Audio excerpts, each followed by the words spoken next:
Pardon the lighting. I am not using daylight, and it always turns out really yellow in our kitchen if I'm not using daylight. This is how I make my husband's lunch.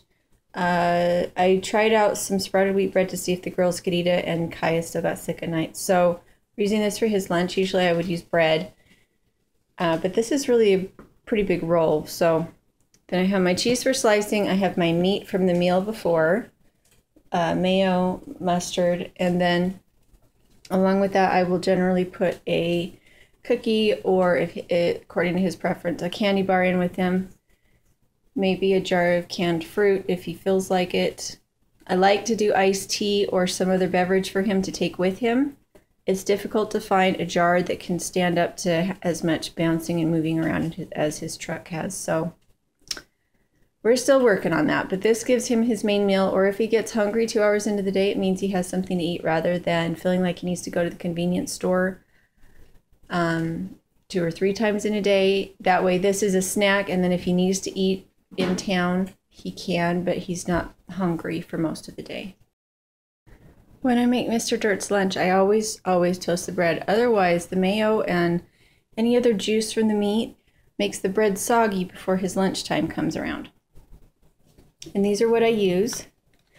I went and got Halloween candy this time because they had it on a really good deal, and this way he kind of can pick what he wants or eat all of it depending on what his mood is.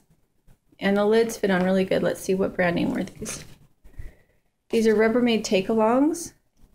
This is the only thing I use them for. I don't use them to keep leftovers in. I don't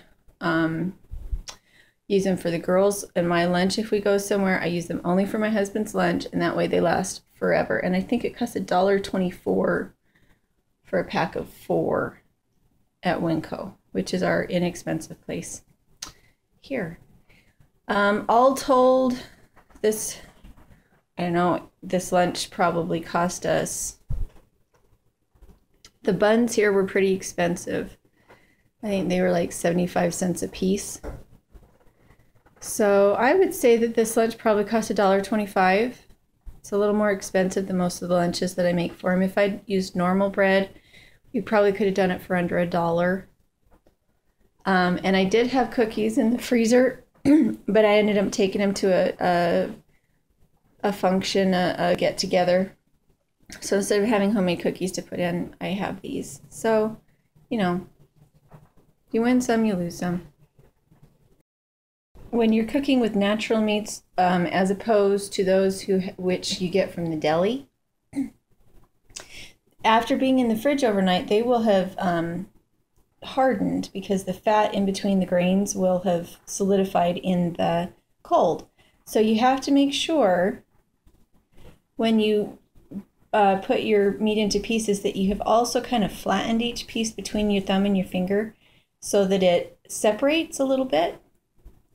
And it makes it softer, and it makes it so that when somebody bites into the sandwich, they're not pulling out this huge piece of meat. It's something that their teeth are able to cut rather than everything sticking together. So you kind of tenderize the meat with your fingertips a little bit. So bun, mayo, mustard, cheese, meat.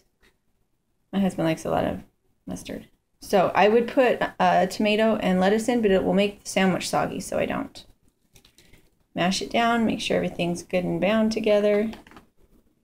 Sometimes he wants 2 sandwiches, sometimes he doesn't eat the whole thing of 1 sandwich. And because it's unpredictable from day to day, I only make him 1 sandwich, and I try to just make it a really hearty sandwich and put in snacks for him. So there we go.